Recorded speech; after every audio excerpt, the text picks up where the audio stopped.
Bonjour ou rebonjour pour ceux qui étaient avec nous ce matin. Je salue aussi ceux qui nous regardent à travers l'écran, sans doute aussi quelques lycées qui vont nous rejoindre là dans la salle dans quelques instants, et puis également des lycées qui se trouvent derrière l'écran et qui suivent ce débat à travers les écrans. Je crois qu'il n'y a pas loin d'une douzaine de lycées en tout qui nous suivent à distance. Le temps que tous les lycéens s'installent, allez-y. On va regarder une vidéo. Cet après-midi, on va donc parler de la religion et de vérité scientifique. Et puis, si vous n'étiez pas avec nous ce matin, sachez que pendant ces 3 jours, on aura rendez-vous avec des vidéos que nous a fournies l'agence France Presse, qui est également partenaire des tribunes de la presse, avec des tutoriels, mais également des infox. Ça va être le cas maintenant. Avec cette vidéo, on est en mai 2020. S'il vous plaît, si les lycéens, vous pouvez juste vous installer le plus silencieusement possible, si c'est possible, merci.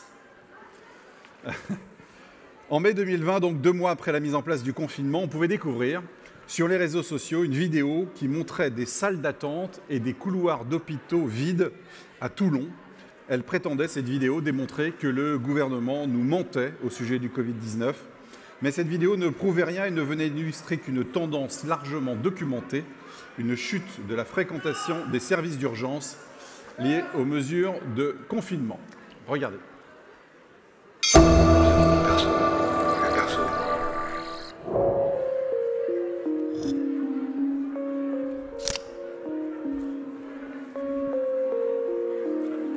La vidéo, elle est publiée le 7 avril sur YouTube. On est en plein confinement depuis 3 semaines. Elle montre un homme qui filme les abords d'un hôpital à Toulon. Il explique qu'il va aller vérifier de ses propres yeux si les hôpitaux sont pleins ou non. Surtout qu'il les fasse rentrer. À l'intérieur, il voit personne. Des couloirs d'hôpitaux, des salles d'attente qui sont vides. Il en conclut qu'on nous ment sur la gravité de la pandémie et en fait, on essaye peut-être de nous plonger vers un état totalitaire.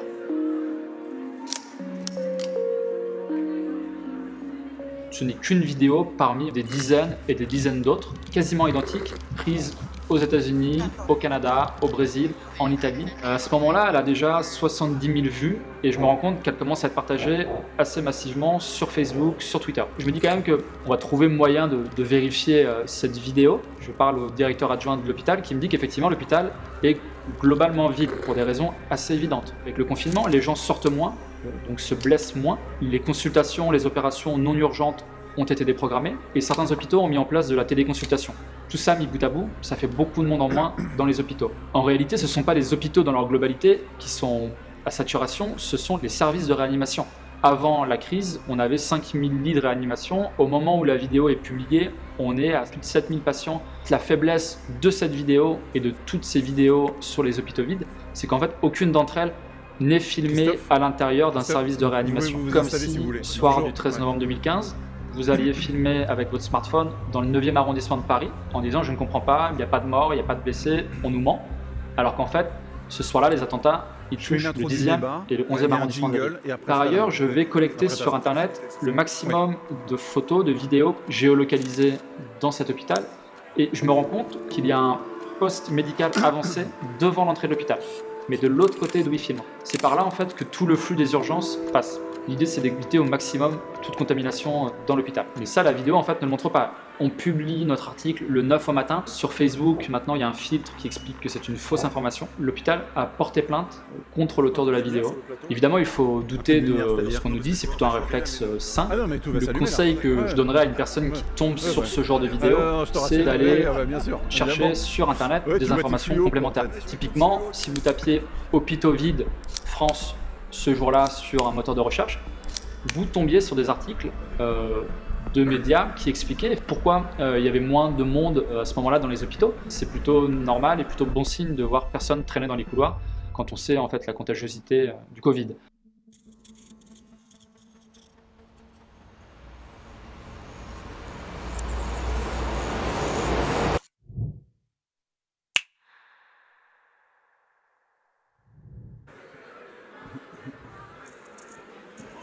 Quel moment est-ce? Merci. S'il vous plaît, s'il vous plaît. Est-ce qu'il serait possible de... Merci. Alors, je sais que c'est pas facile de s'installer... Pardon, s'il vous plaît. Allô, est-ce qu'on peut monter mon micro éventuellement pour qu'on m'entende peut-être un peu mieux? S'il vous plaît, je sais que c'est compliqué, mais si vous pouviez essayer de vous installer et de quitter les salles comme si vous rentriez dans une salle de cinéma et que le film avait commencé, ce serait vraiment sympa. Vous faites pareil. Mais pour les gens qui sont déjà arrivés, c'est un peu compliqué d'entendre les vidéos. Désolé de vous sermonner un peu quand vous arrivez, c'est pas très sympa comme accueil, mais vraiment, par respect, quand vous sortez et quand vous entrez, essayez de le faire le plus silencieusement possible, comme une salle de cinéma, de la même manière. Merci beaucoup. Bien, on va vous laisser vous installer pour les derniers qui arrivent. Et on va donc attaquer par le premier débat de cet après-midi. La religion doit-elle régenter la vie de la cité? Ce fut le cas naguère en Europe et dans une poignée de pays de confession musulmane. Aujourd'hui, le retour du religieux dans les affaires de la République est palpable, y compris en Occident. Ce retour est-il une promesse, une chance, ou bien une menace, ou même encore un danger, si cela prend les pas sur les idées qui fondent la République? La loi est-elle forcément au-dessus de la foi? L'État peut-il avoir un droit de contrôle général sur les religions, sans distinction? Un débat passionnant qui s'annonce maintenant, et il est animé par Christophe Lucet, qui est journaliste éditorialiste à Sud-Ouest.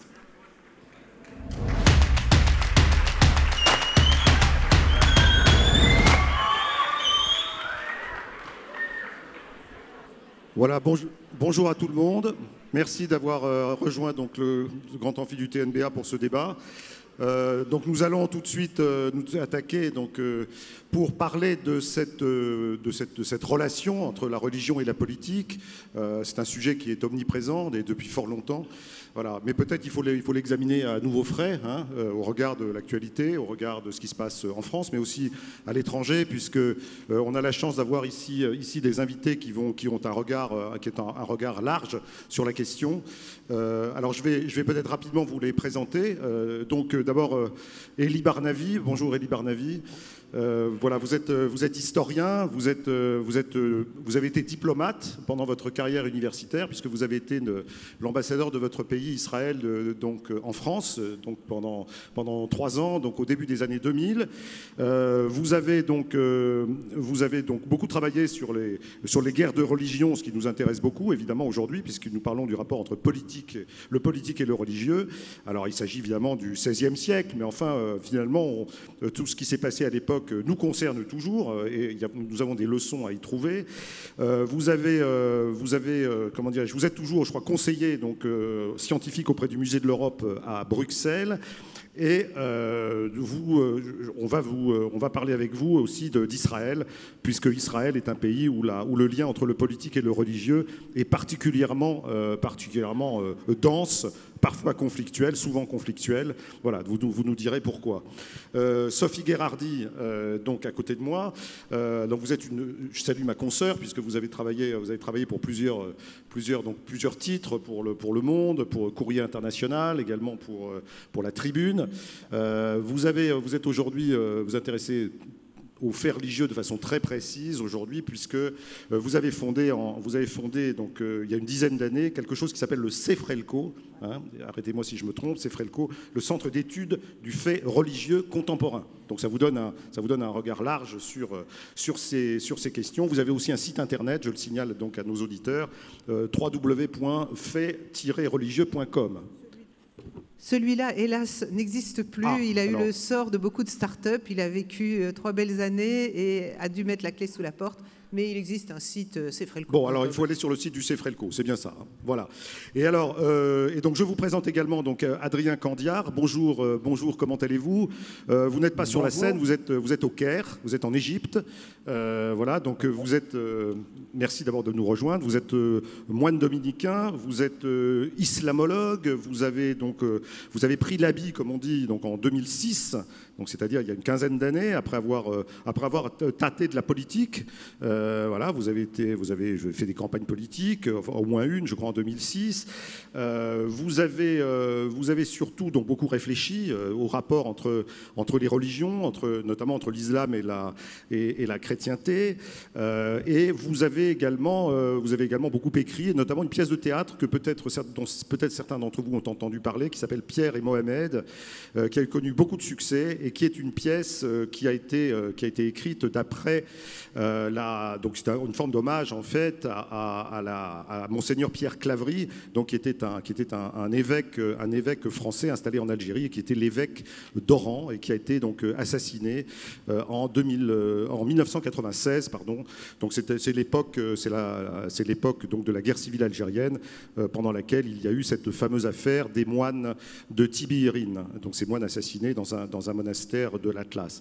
Voilà. Donc voici présentés donc nos trois invités donc pour traiter de ces questions. Alors j'ai envie de tourner tout de suite vers vous, Sophie Gherardi. Ma première question, c'est quand même la concurrence entre le politique et le religieux, c'est pas nouveau. Hein. C'est pas nouveau, ça existe depuis la nuit des temps.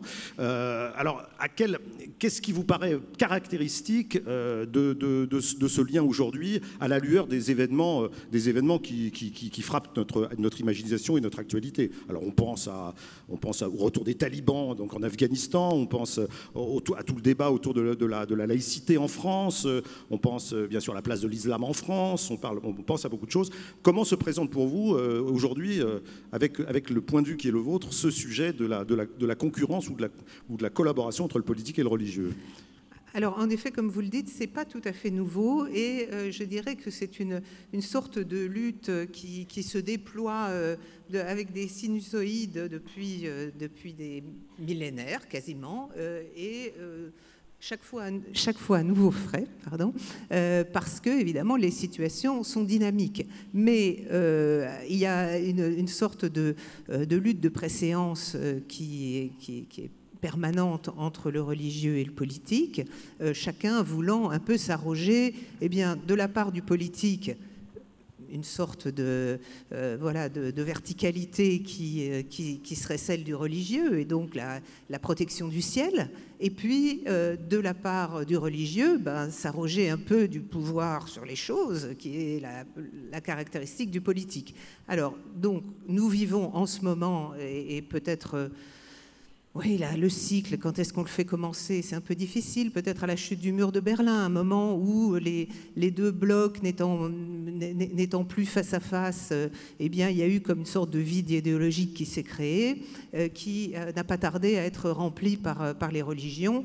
Encore que le revival religieux, si vous me pardonnez l'anglicisme, enfin l'essor à nouveau du religieux aux États-Unis date par exemple des années 70, donc avant cela. Mais, et on peut dire aussi que certaines formes d'islam politique commencent à fermenter bien avant la chute du mur de Berlin, bien sûr. Mais en tout cas, nous, si on n'était pas attentifs, eh bien, il y a exactement 20 ans, le 11 septembre 2001, les commandos d'Al-Qaïda qui ont précipité des avions sur les tours jumelles de New York ont fait une piqûre de rappel spectaculaire pour dire oui, la religion veut s'imposer dans le débat politique et elle est de retour.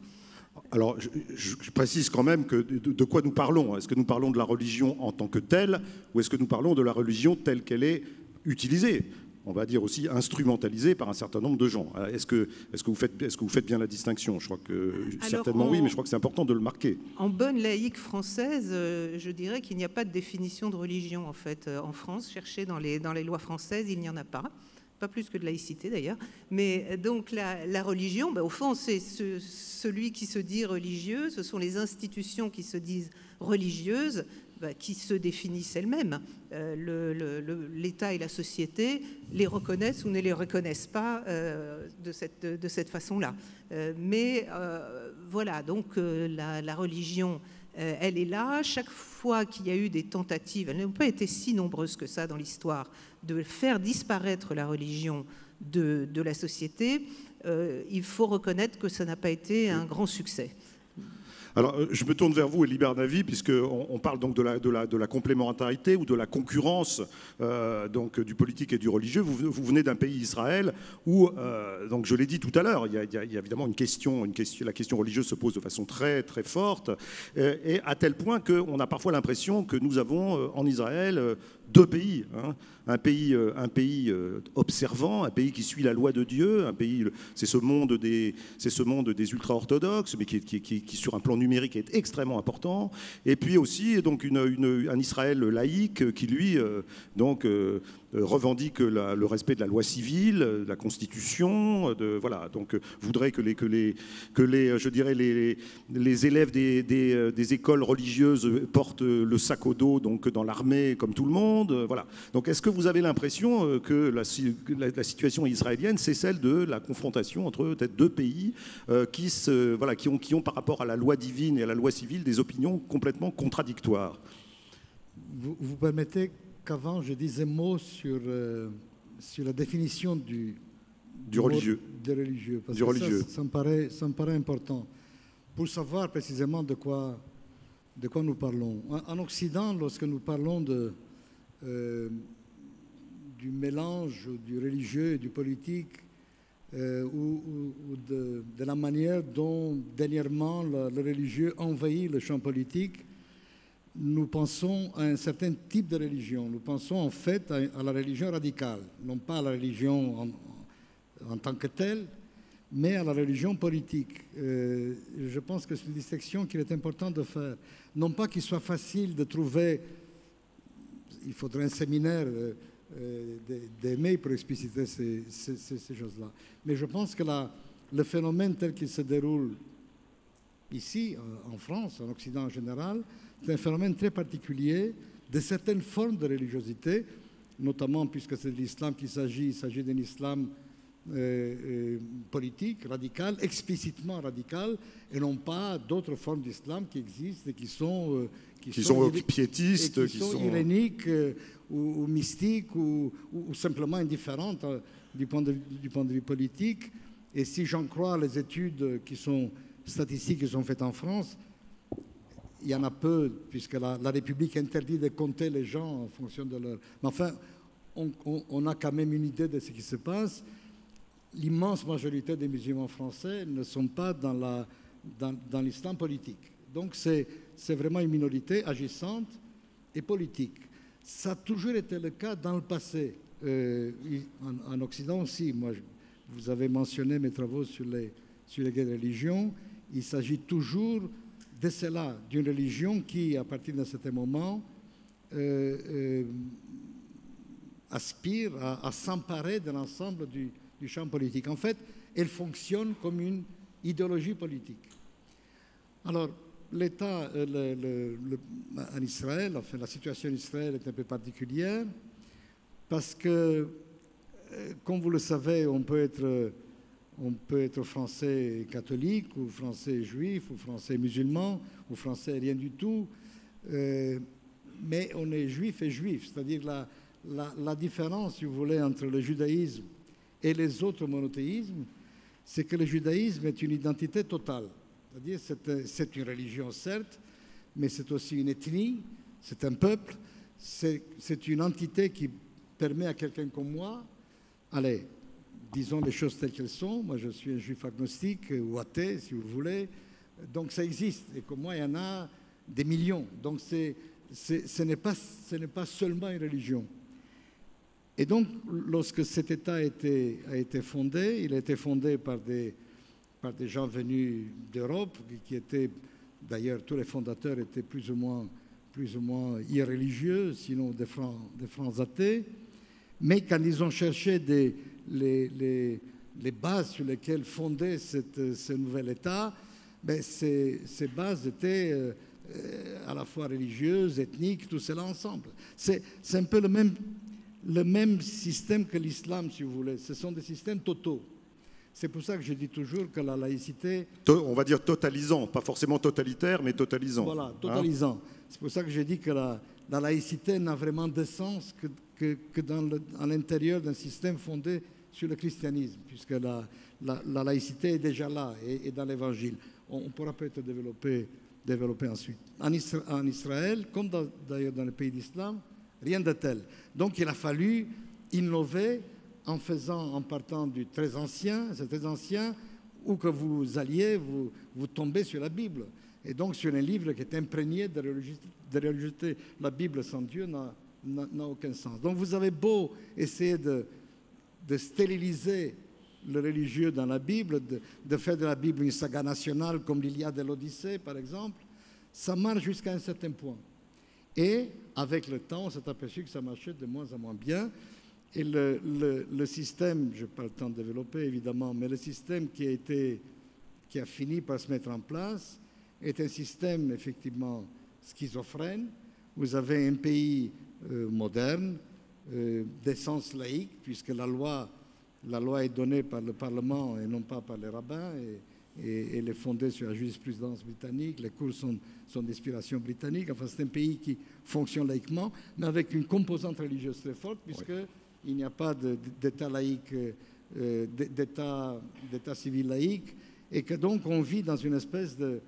Et à la faveur de la guerre et de tout ce que vous savez, et de la conquête des territoires palestiniens, donc du véritable berceau biblique du peuple d'Israël, est montée une configuration religieuse juive très extrême, si vous voulez, qui ressemble beaucoup, là encore, à ce que vous connaissez dans l'islam, le Hamas, le djihad islamique. Bon, alors tout ça avec des conséquences assez brutales, hein, politiques et brutales. Hein. Et donc vous avez eu raison de le dire.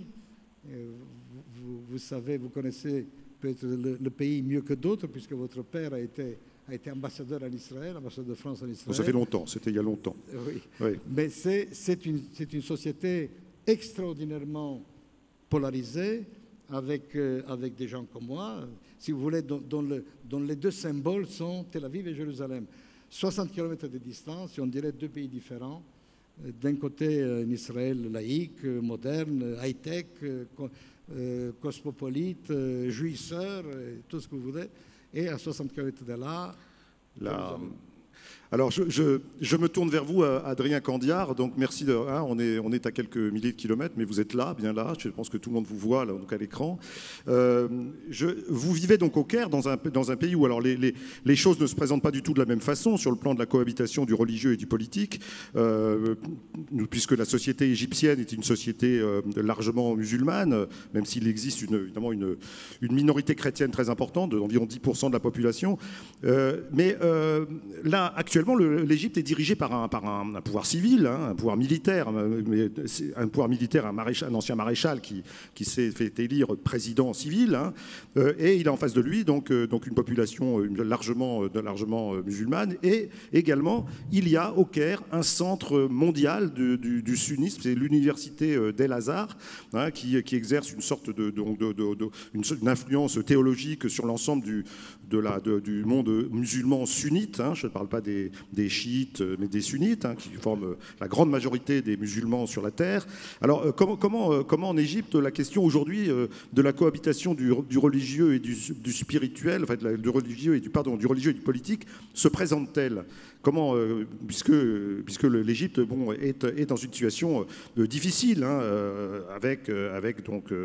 elle est également frappée par le terrorisme, par la pauvreté, la question une forme d'islam politique est présente depuis des décennies. Alors comment la situation se présente-t-elle aujourd'hui dans ce pays ? Alors la situation de ce point de vue en Égypte n'est pas tellement originale quand on regarde l'histoire du monde musulman, et notamment du monde arabe, où l'idée qu'il y ait un pouvoir dont la nature ne soit pas religieuse, ce qui ne veut pas dire du tout que c'est un pouvoir laïque, mais que sa nature, son origine, n'est pas religieuse, c'est assez ancien. C'est même la façon normale d'être des pouvoirs dans le monde musulman depuis le Moyen-Âge. Les Mamelouks n'avaient aucune espèce de légitimité religieuse. Ils ont gouverné une bonne partie du monde arabe pendant au moins 2 siècles. Les Ottomans, qui ont gouverné une bonne partie du monde musulman, c'est même plus vaste que le monde arabe, pendant des siècles, n'avaient pas de légitimité religieuse. C'était simplement une tributure la plus forte à un moment donné. Et ça a toujours été en fait assez normal.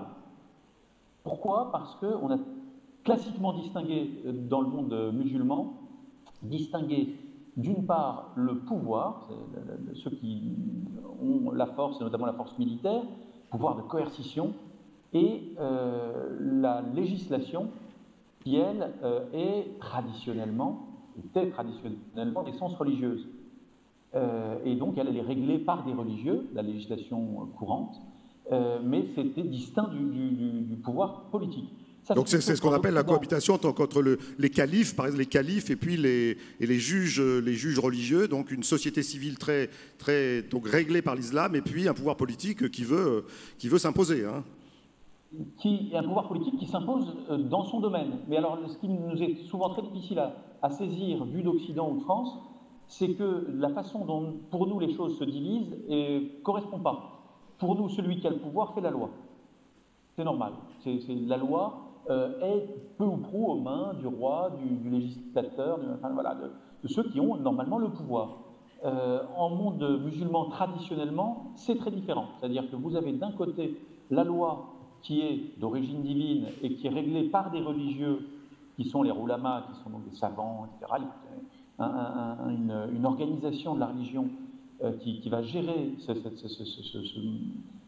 en fait la société civile, y compris au niveau de la loi, et le pouvoir de contrainte, lui, va être aux mains de gens qui sont censés être des musulmans comme les autres, mais qui n'ont pas ni de légitimité religieuse, ni qui ne sont pas des religieux du tout. Et donc on a parfois une fausse image en Occident, où on se dit, classiquement, l'islam mélange les deux. Non, l'islam ne fait pas passer les frontières au même endroit. Et donc il est assez... il n'a rien de surprenant au regard de l'histoire de l'islam que l'Égypte soit dirigée par des militaires. Tout ça est assez naturel. La question est la place là-dedans des religieux. Et alors, ce qui a rendu les choses compliquées, c'est que cette division assez traditionnelle, elle est remise en question dans le monde musulman et spécifiquement dans le monde arabe au début du XXe siècle, quand va apparaître l'islam politique, avec différentes formes, dont l'une d'entre elles est celle des frères musulmans. Qui, on le rappelle, est né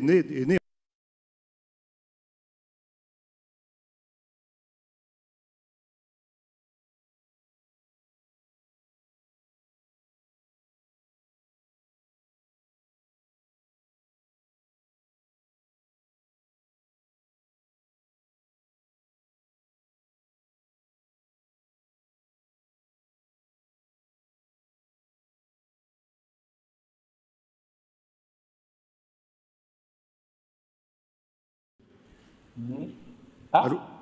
Est-ce que voilà. Adrien Candiard, ça y est, on a eu une petite interruption. Pardonnez-moi. Voilà. Donc vous étiez en train de nous expliquer donc vraiment la situation égyptienne. Hein. Voilà. Et les frères musulmans apparaissent en Égypte en 1928, au moment où l'Empire ottoman et ce cadre traditionnel et cette division traditionnelle entre un pouvoir politique qui s'occupe de gérer la contrainte et un pouvoir religieux qui gère la loi au jour le jour, va s'effondre. Et là, vous avez, pour la première fois dans l'histoire de l'islam, des mouvements qui veulent mettre des religieux au pouvoir. Qui se disent, si les religieux étaient au pouvoir, tout irait mieux. Et ça va être les frères musulmans, ça va être aussi, en un sens, ce que le mouvement salafiste, qui est une réforme de l'islam moderne, bien qu'il pas moderniste du tout, qui cherche le salafisme aussi va essayer de donner un pouvoir aux religieux, ce qui n'est pas du tout traditionnel dans l'histoire de l'islam. Et cela va entraîner donc une opposition au pouvoir en place, qui existe jusqu'à aujourd'hui, sur une base religieuse.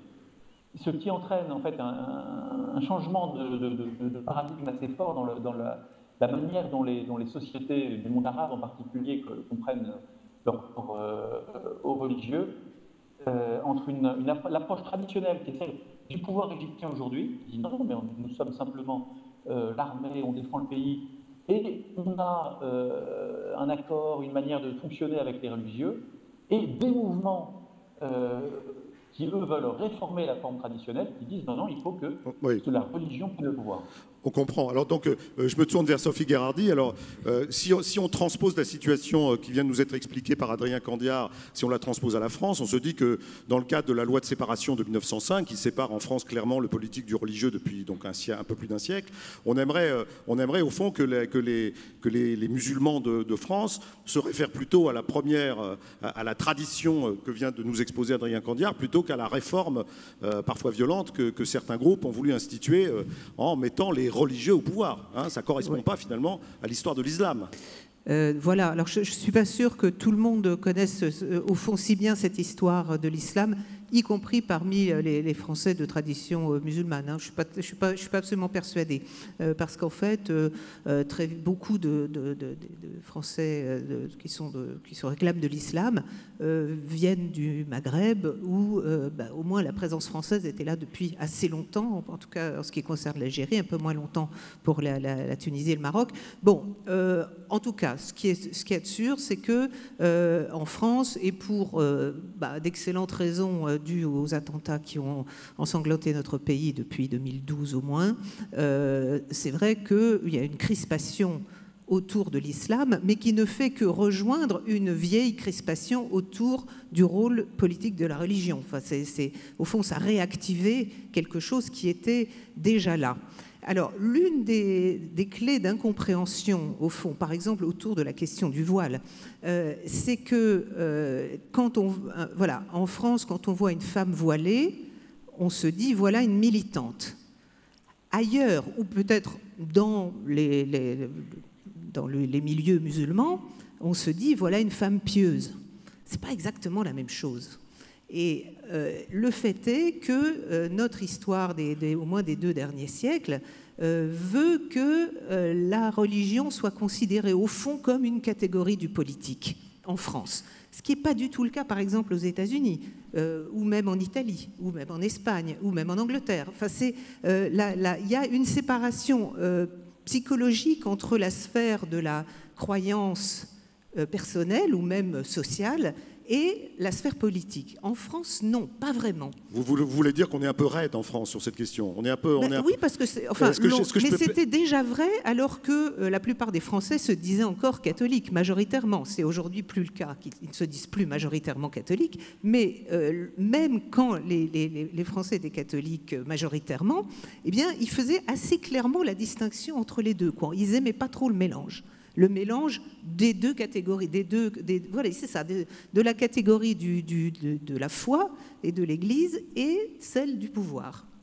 Alors on a vu d'ailleurs tout récemment, donc alors il ne s'agit pas de l'islam, mais il s'agit des catholiques, puisque le président de la conférence des évêques de France était dans le bureau du ministre de l'Intérieur il y a même pas 48 heures, donc pour aller justifier une déclaration qu'il avait faite pour dire que finalement, en parlant du secret de la confession, en disant qu'il y avait des lois qui lui semblaient plus importantes que les lois de la République. Je crois que sa langue a-t-elle fourché, ou est-ce que c'était une façon maladroite de s'exprimer?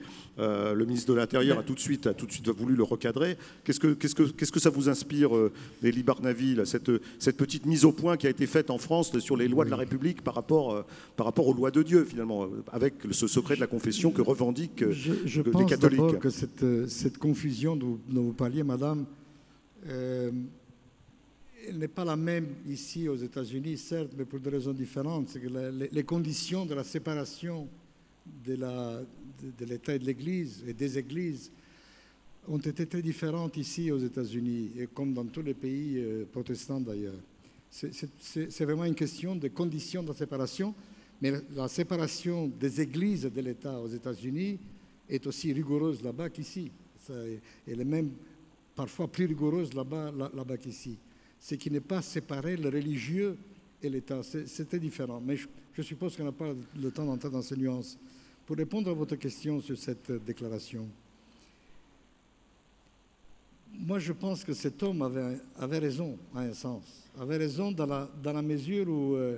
vous parlez de l'évêque Éric de Moulin-Beaufort. Hein. C'est un peu, si vous voulez, comme si vous exigiez d'un médecin de vous livrer les secrets de son malade. C'est son métier.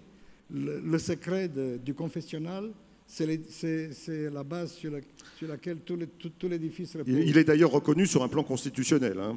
Et donc, alors, ce que l'on peut dire, mais vraiment je ne connais pas tous les détails de la querelle, et ça nous mènerait trop loin, ce qu'il faudrait dire, c'est qu'il n'y a pas de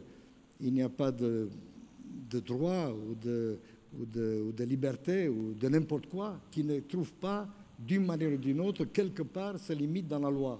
On peut dire cela, mais on ne peut pas reprocher à cet homme de faire son métier et de dire si ce qui se passe entre le pénitent et moi dans le silence du confessionnal n'est pas secret, ma vocation ne vaut plus rien. De la même manière que la vocation d'un psychiatre ne vaudrait plus rien s'il se mettait à déblatérer les secrets de ces malades. Sophie Gherardi, Adrien Candiard voulait intervenir. Je pense qu'Adrien Candiard a beaucoup de choses à nous dire sur ce sujet. Oui, mais j'allais l'interroger. Mais je voulais Adrien Candiard, sur le secret de la confession, alors, et les lois de la République. Je suis désolé, je ne veux pas vous couper la parole. Pas du tout, pas du tout. Éric de Moulin-Beaufort s'est expliqué, s'en est excusé d'ailleurs. Il ne souhaitait pas.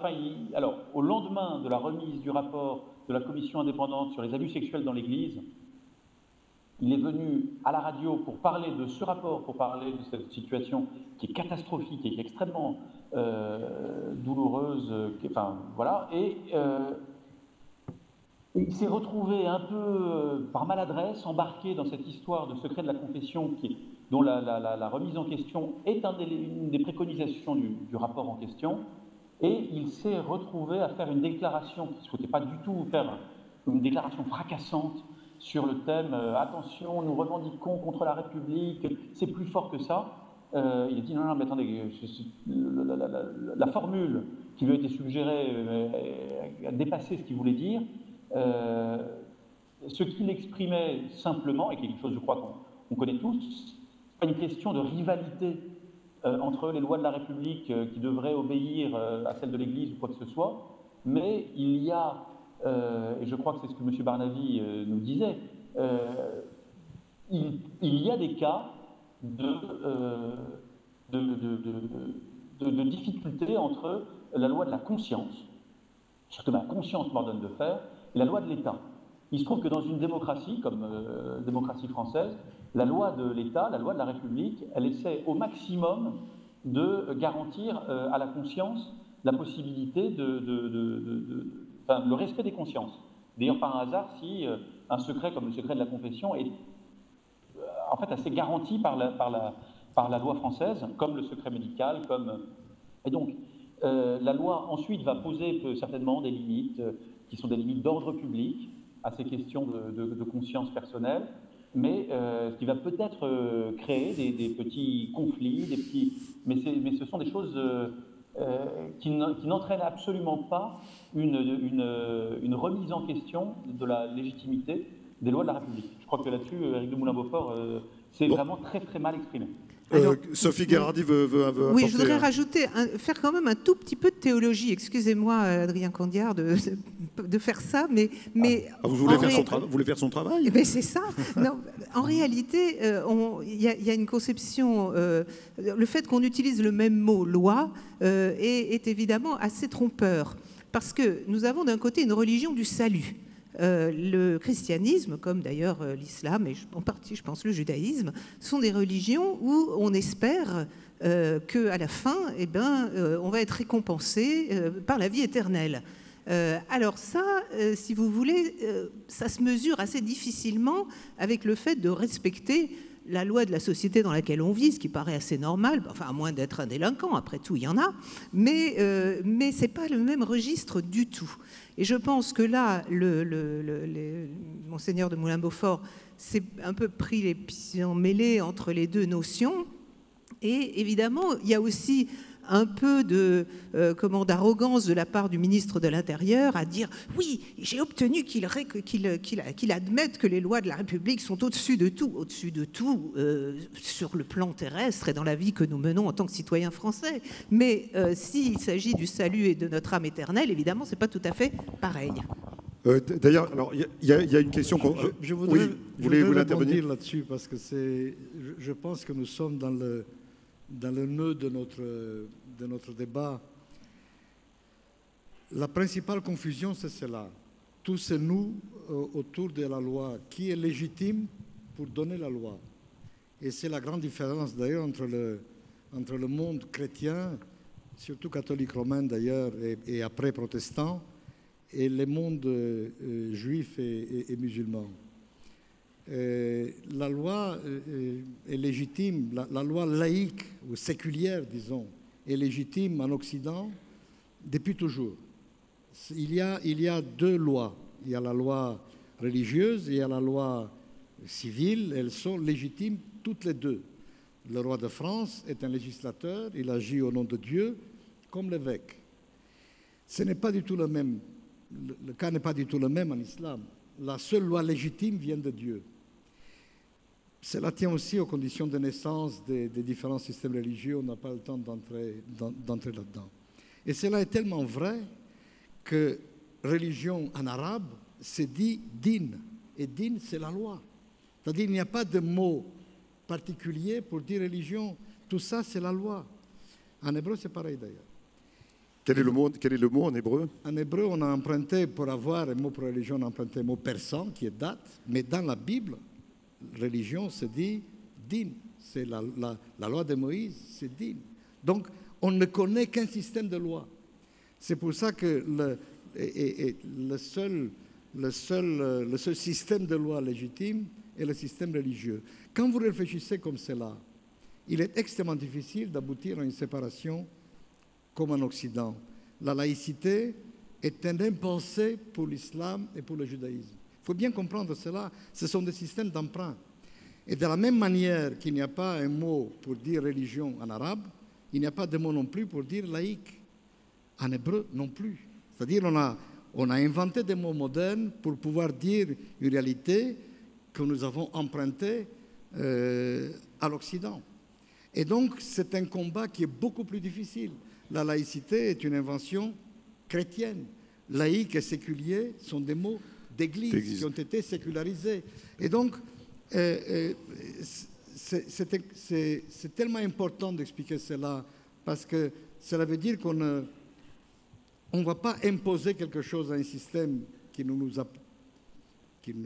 pas le nôtre. On ne va pas prendre la laïcité et l'imposer telle qu'elle sur des sociétés musulmanes ou autres, mais on peut dire telle est la loi ici. Et la loi ici, c'est la loi légitime, la loi de la République en l'occurrence. Elle ne touche pas les consciences. La laïcité n'est pas une machine de guerre contre les religions, est une modalité juridique qui permet précisément la liberté de conscience de tout un chacun et qui offre les conditions telles que les religions ne se sautent pas à la gorge. C'est ça la laïcité. On a bien vu, Elie Barnavi, pendant la crise des caricatures, que la France avait beaucoup de mal à expliquer à l'étranger ce que c'était que la laïcité. Adrien Candiard, je vois que vous voulez intervenir. Est-ce que c'est facile au Caire d'expliquer à vos interlocuteurs ce que c'est que la laïcité à la française? Alors, ça ne l'est pas tellement parce qu'il est exact que les catégories de pensée ne sont pas les mêmes et la façon dont la France conçoit la laïcité lui est quand même très, très, très propre. Et donc, c'est perçu par beaucoup comme le refus de la religion. Cependant, je nuancerai un petit peu ce que M. Barnavi vient de dire sur l'islam et son rapport aux religieux. Il me semble que c'est, comme souvent, mais c'est normal quand on parle d'une religion aussi vaste qui représente des siècles d'existence et plus d'1 milliard de personnes, il y a quand même peut-être un peu plus de ressources.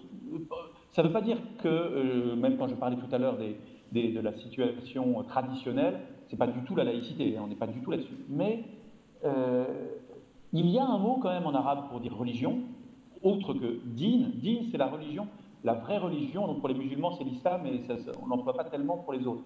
Mais il y a millah qu'on emploie pour les autres religions, aussi comme fait social. On a des ressources linguistiques et donc mentales pour penser aussi la religion comme un fait sociologique et pas simplement la vérité qui s'impose comme une loi.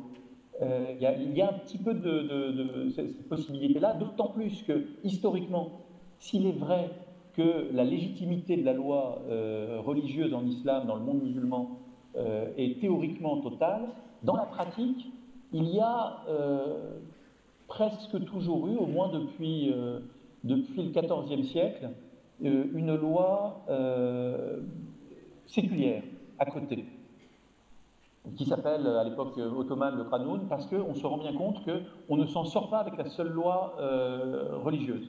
Pour une raison toute simple, les impôts qui sont prévus par la loi religieuse sont extrêmement faibles.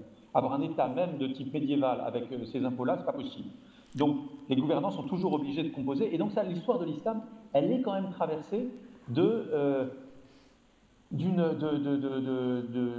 certaine souplesse vis-à-vis de la loi religieuse. Ce que je dis là, c'est pas pour dire qu'on a la laïcité à l'européenne toute casquée existante en islam, mais on a des éléments de souplesse. Il ne faut pas qu'on soit victime d'un discours qui est souvent un discours militant d'islam religieux, d'islam politique contemporain sur ce qu'était l'islam classique. L'islam classique a en fait beaucoup plus de souplesse.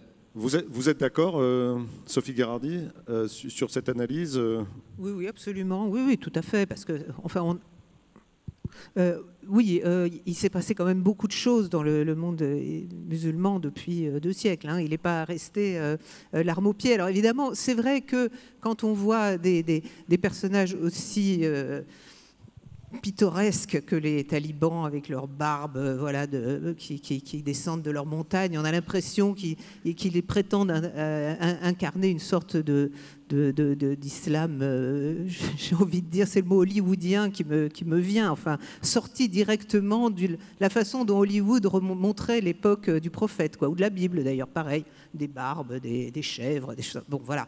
Mais c'est pas quand même, on peut pas réduire le monde musulman à ça. Hein. Il y a aussi la Malaisie dans le monde musulman. Il y a aussi quand même beaucoup de choses qui ressemblent pas qui sont pas aussi classiques que ce à quoi que ce que vous avez brossé à grands traits.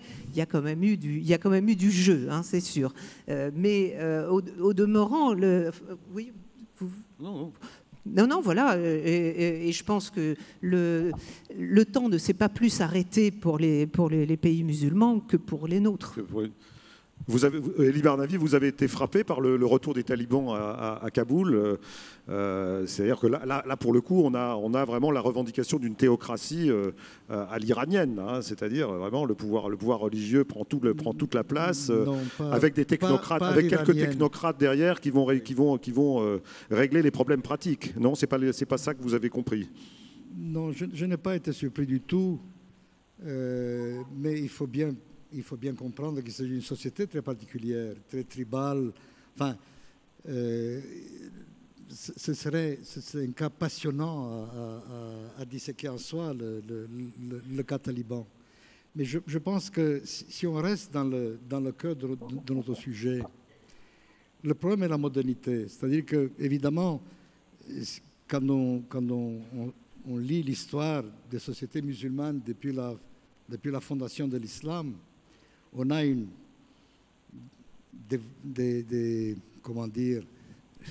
somme impressionnante d'expériences humaines, politiques et culturelles.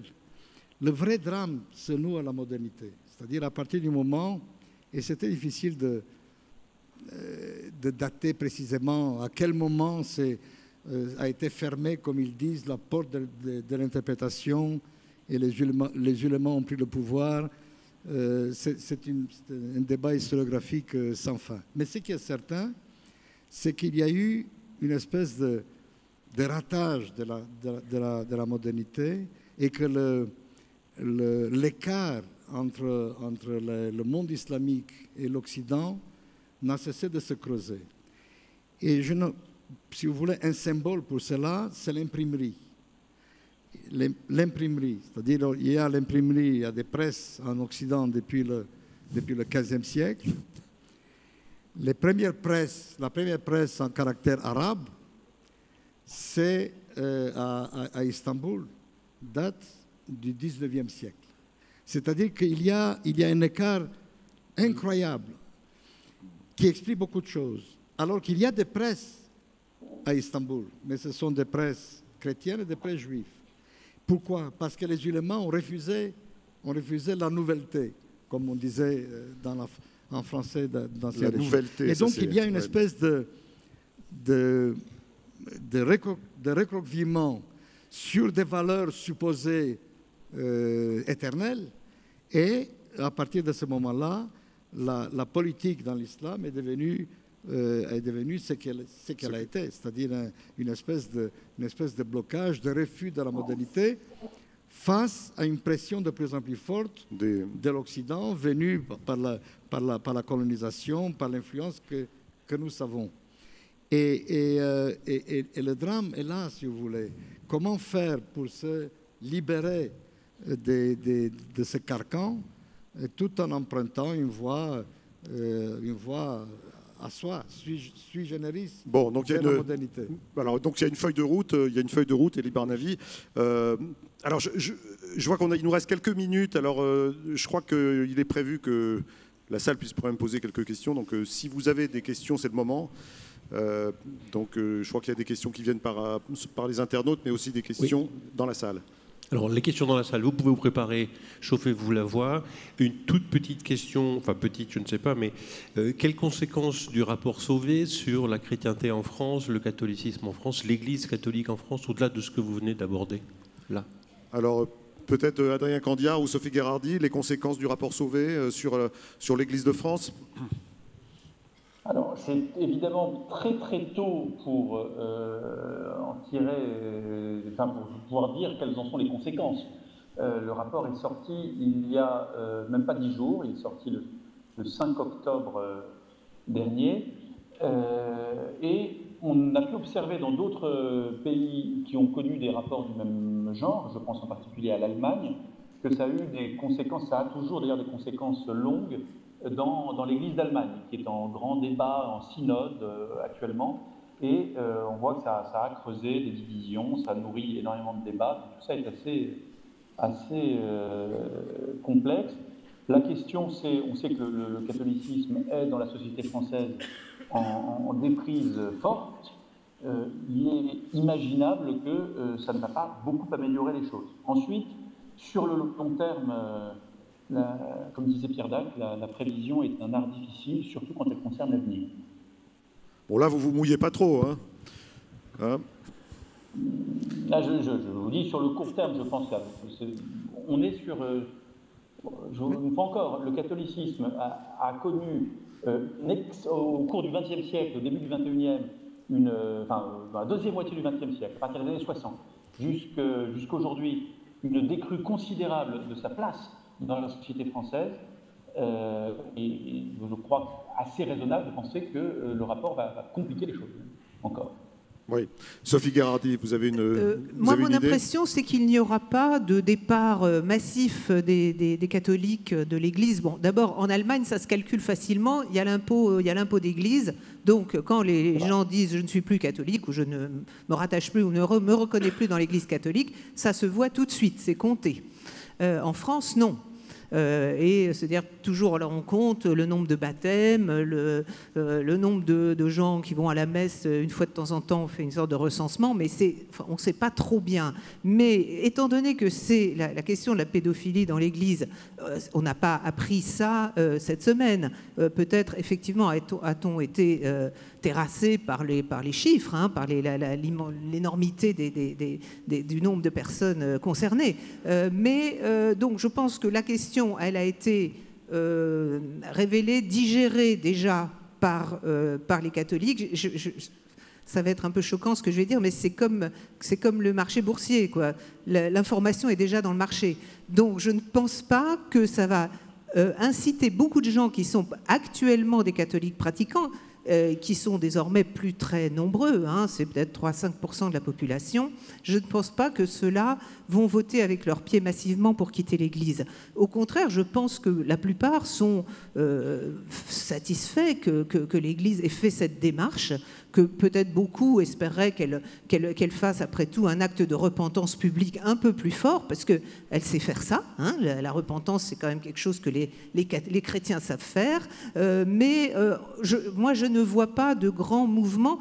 En même temps, comme vous le dites très bien, le mouvement de long terme, il est vers une baisse de la présence, enfin en tout cas de l'influence catholique dans la société française. Mais là encore, l'histoire nous apprend que des rebonds existent. Est-ce qu'il y a une autre question? Une question dans la salle peut-être? Non. Sinon, j'ai une question africaine, si j'ose dire. Quid de l'invasion des salafistes djihadistes dans tout le Sahel, combattus par la France, l'Europe et les États-Unis? Qui veut répondre sur la présence des salafistes donc, au Sahel et Djihadistes. Djihadistes donc, qui veulent évidemment subvertir l'ordre civil et remplacer des gouvernements civils par des gouvernements peut-être des gouvernements de type comment dirais-je, afghan ou iranien. Personnellement, je suis contre la présence des salafistes dans les pays du Sahel. Et au-delà, qu'est-ce que je peux dire? La France fait ce qu'elle peut. Je veux dire, c'est tragique parce que c'est un combat qu'il faut mener. Et c'est un combat qui ne peut pas être gagné. C'est-à-dire, c'est vraiment la quadrature du cercle dans la mesure où pour réussir une opération comme celle Barkhane, par exemple, ou n'importe quelle opération militaire dans le Sahel, il faut pouvoir bénéficier de l'appui sur place d'États qui fonctionnent, d'États locaux qui fonctionnent. Ces États ne fonctionnent pas. Et l'insurrection islamiste, évidemment, se nourrit des carences des États locaux. Et donc, c'est un serpent qui se mord la queue, si vous voulez. Pour bien faire, il faudrait réformer d'abord ces États-là. C'est un travail de très longue haleine. Et donc, comment ça va se terminer, c'est difficile de savoir. C'est-à-dire, il en va de même un peu comme la présence de la coalition américaine en Afghanistan. Biden est parti de la manière dont il est parti. Moi, je pense qu'il a eu tort. Il aurait fallu garder une petite présence, ne fût-ce que pour permettre aux gens qui veulent quitter de le faire. Il a préféré partir de cette manière. Évidemment, l'État, ce qui tenait lieu d'État en Afghanistan, s'est effondré. Oui. Et donc, on a eu les talibans. Dès que la présence occidentale disparaît, ces États-là s'effondrent. Et vous avez des phénomènes comme ceux qu'on voit dans le Sahel. Et c'est une solution qu'on ne voit pas quelle solution apporter dans un avenir prévisible. Oui, moi, je peux ajouter quelque chose, c'est qu'il y a eu quand même, à partir des années 90, l'injection de sommes considérables de la part de l'Arabie saoudite notamment, pour construire des universités dans toute la zone sahélienne, qui étaient des universités de type wahhabite, donc qui allaient complètement à l'encontre de l'islam africain local, qui était plutôt de type traditionnel, piétiste ou soufi, et qui a implanté déjà une sorte de mentalité assez nouvelle. Donc il y avait une sorte de base intellectuelle pour accueillir éventuellement les salafistes. Au Pakistan aussi, c'est qui a donné le phénomène taliban, justement. Mais exactement. Et ensuite, il y a eu évidemment les effets de la guerre civile algérienne dont on parlait tout à l'heure, quand on a fini par vaincre en Algérie les katibas islamistes, elles se sont repliées plus bas dans le Sahel. La même chose s'est produite avec la Libye. Donc à chaque fois que quelque part on a l'impression qu'on va gagner une guerre, écoutez, ça se déplace et puis ça se retrouve, la guerre se retrouve diffusée dans des zones qui jusqu'alors n'étaient pas touchées. Effectivement, on n'en est pas encore sorti. Je ne vois pas très bien quand on en sortira. Je ne sais pas si nous avons encore le temps de poser une question ou si notre sablier une question dans la salle, s'il y en a une. Est totalement écoulé. Une main se lève là juste au premier rang. Levez-vous, monsieur, peut-être? Voilà, merci. Question courte, réponse courte. Qu'est-ce que vous en pensez pour l'Iran? On dirait qu'il y a des conflits entre les jeunes qui ont l'air plus civils et la religion qui est plus religieuse. Donc l'Iran, la théocratie iranienne qui n'est plus soutenue par la jeunesse iranienne? La théocratie iranienne tient par la terreur. S'il n'y avait pas ça, elle s'effondrerait demain. Je pense que c'est un régime qui a épuisé complètement sa légitimité. Je ne dis pas, ce n'est pas un vœu pieux, c'est ce que nous savons des témoignages qui nous parviennent de là-bas. La jeunesse iranienne est massivement contre le régime, sauf ceux qui en profitent directement. Et je pense que c'est un régime dont l'avenir, dont la capacité de résistance n'est due qu'à ces structures de répression qu'ils ont su mettre en place. Les passes d'Aran. J'ajoute, si je peux juste... Oui, allez-y. Très rapidement, ma seule inquiétude dans ce domaine, c'est que l'affaiblissement profond de la République islamique iranienne, on l'annonce depuis le milieu des années 90. Et donc, depuis le milieu des années 90, on dit qu'ils sont plus soutenus dans la société, en tout cas dans les parties de la société auxquelles on a accès, c'est-à-dire essentiellement Téhéran, les grandes villes, et les gens les plus occidentalisés. On a l'impression que le régime n'a plus du tout légitimité, qu'il va tomber d'un jour à l'autre. Il me semble qu'il a montré qu'il était quand même en fait assez solide. Je ne suis pas certain de savoir d'où il tire toutes ses ressources, mais il n'est pas si fragile que ça. Voilà. Juste un mot. Elie Barnavi veut vous dire un mot. Je suis d'accord avec ça, sauf que le régime a changé de nature. Ça, on ne le voit pas très bien. Mais le régime s'est militarisé. Ce n'est plus le même régime que dans les années 80 ou même au début des années 90.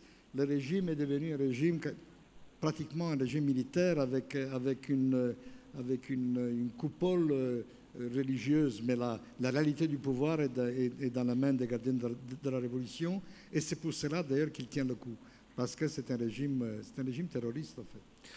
Je suis obligé donc de rendre le micro. Donc, je voulais remercier Adrien Candiard d'avoir bien voulu donc intervenir depuis le Caire. Merci beaucoup à vous.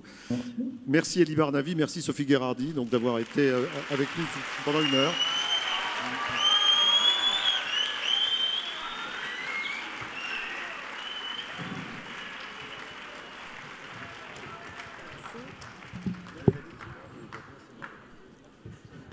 Et merci à vous tous.